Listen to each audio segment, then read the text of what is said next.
Good morning, everybody, and welcome back to The Walk. Today is Friday, December 23rd, and I just wanted to apologize for yesterday's video. There was a problem uploading it. I left my iPad uploading, went to work. When I came home, it said that there was an error. I had to do the whole upload all over again. That's why it went up so late. That's happening about once a week, it seems, in the last 2 weeks. So if the video's not there, it's because there's an upload problem of some sort. It's not because I haven't done the video or I'm starting to drop off. I am doing 6 days a week. I'm going to keep going as long as the Lord is telling me to continue to do it.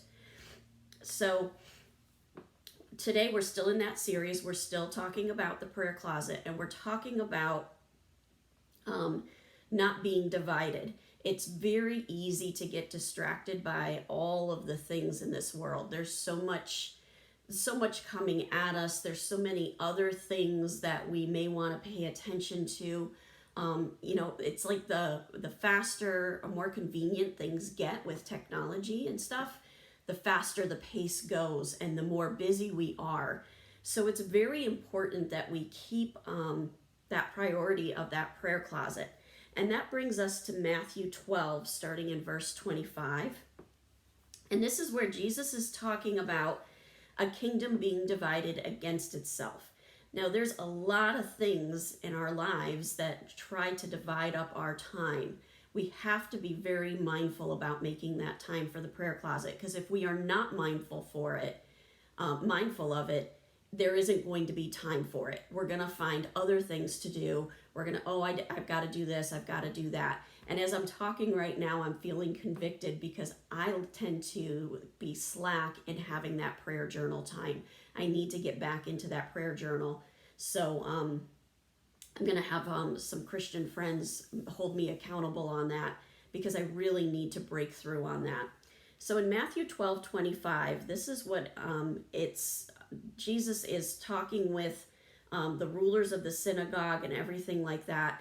And this is what it says. Jesus knew their thoughts and said to them, "Every kingdom divided against itself will be ruined, and every city or household divided against itself will not stand." So as we think about this, we usually talk about this verse in relation to unity of the church. But think about the unity of how you spend your time. How much of what you do glorifies God? Now, even when you're washing dishes, doing something that's a very simple task, you can still be glorifying God. You can be praying, you can be, whatever. When you're working with your kids, that's a time that you can be glorifying God. And the way we get that focus and that drive is having that time in that prayer closet. It puts the most important thing in the most important place. Verse 26, if Satan drives out Satan, he is divided against himself. How can his kingdom stand? And if I drive out demons by Beelzebul, by whom do your people drive them out? So then, they will be your judges. But if by the Spirit of God that I drive out demons, then the kingdom of God has come upon you. Now, they were just saying that he shouldn't have that he was driving out demons through the power of Satan. Well, that doesn't make sense, because those demons are there to tear down what God has done. And we have to be aware of that with our time. Are the things that we're doing with our time going to tear down that kingdom of God and therefore contribute to Satan's mission? Or is it going to be something that builds up that kingdom and glorifies God? Verse 29, or again, how can you enter a strong man's house and carry off his possessions unless he first ties up the strong man? Then he can plunder his house. Whoever is not with me is against me, and whoever does not gather with me scatters. Now here's what I really want to pull out of here. We are being told to gather with the Lord. How do we do that? We do that in the prayer closet.